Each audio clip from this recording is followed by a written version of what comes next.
librarian here at the Worcester branch of the Wayne County Public Library. And today I am here to review a book that I read and devoured, and that is The School for German Brides by Aimie K. Runyan. This just came out in 2022.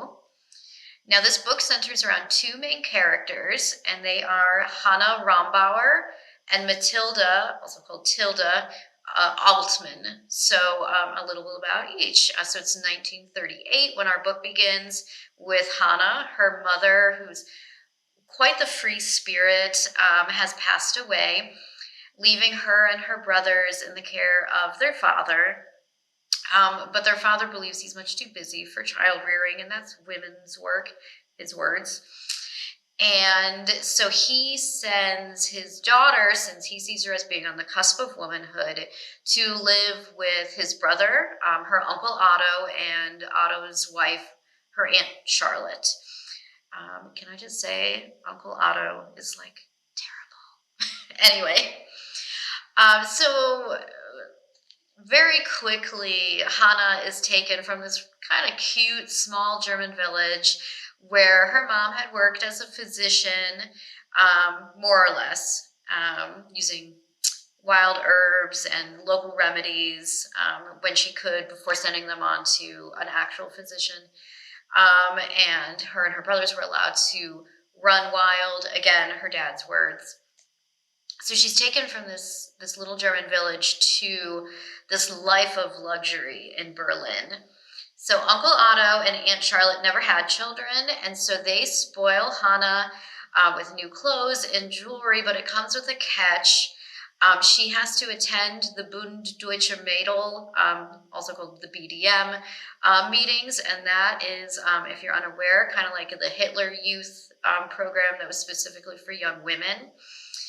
And she can't do anything to upset Uncle Otto, like speak her mind, which is something that she was encouraged to do when living with her mother. She also has been told she can't attend college, so that all that's kind of going on right at the beginning of the book. Our other main character is Tilda. She's a German Jewish woman. Her mother is Jewish, and when Hitler took power, her Gentile father, who worked as a lawyer, decided that it would be easier for him if he divorced Tilda's mom and left the family, because he didn't want to face financial ruin. Let's just say I'm not a big fan of the father here either. So now Tilda and her mom, faced with a bad situation, they tried to make the best of it. They've started a small fabric and sewing shop in kind of the heart of Berlin. And so their last name is Altman, which is obviously her father's last name. And that's a very German, like old school German last name. And so that's actually giving Tilda a bit of protection. She also looks a lot like her father too. So she's fair skin, fairer hair, lighter eyes.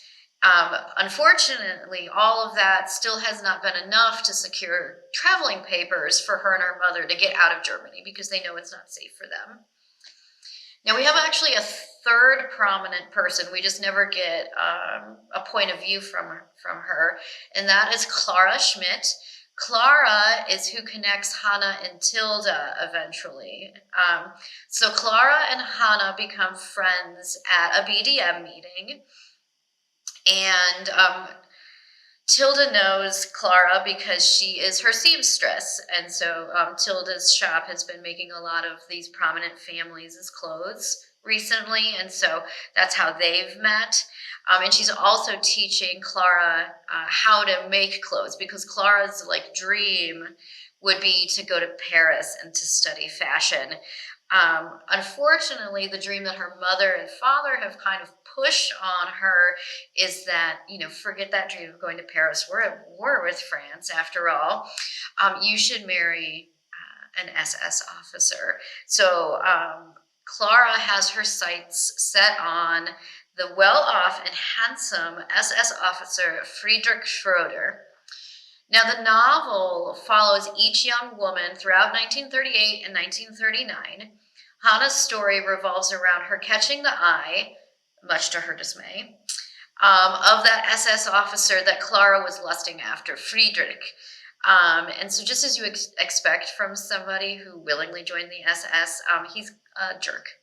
No redeeming characteristics. He cares little for Hana's feelings and only expects her to make him look good, and to eventually birth his babies, for the betterment of the Reich. So I know I mentioned that Clara wanted to get her hands on Friedrich, but please don't think that she's like a bad person. Really, this is being forced on her by her parents. She knows the Nazi Party and Friedrich are terrible. She's just found that it is easier to do what her parents want her to do. And Friedrich just happens to be the most eligible bachelor in town. And honestly, Clara's story really makes you think, and Hannah's too, because she's going to be in that same situation. How many Hannahs and Claras were there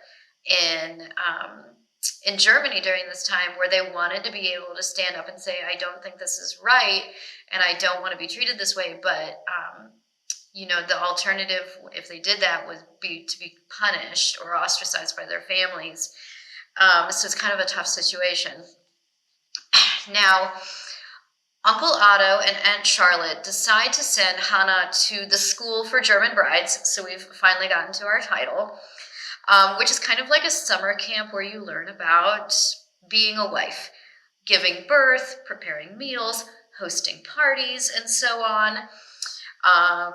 And while Hannah is trying to figure out a way to get out of this engagement to Friedrich that she never asked for, Tilda has met someone. So it's this lovely little love story. His name is Samuel. He's Jewish. He's lovely. But every day that they're together, they know that they're risking being caught, which could mean being sent to a camp or even something worse. So eventually, at some point, I'm not going to give away spoilers, but Tilda needs a place to hide. And so she ends up calling her friend Clara, who in turn calls Hannah, and together this trio might be able to do some real good. So each of the stories, Tilda, Hannah, and Clara, are equally compelling. They're filled with heartache.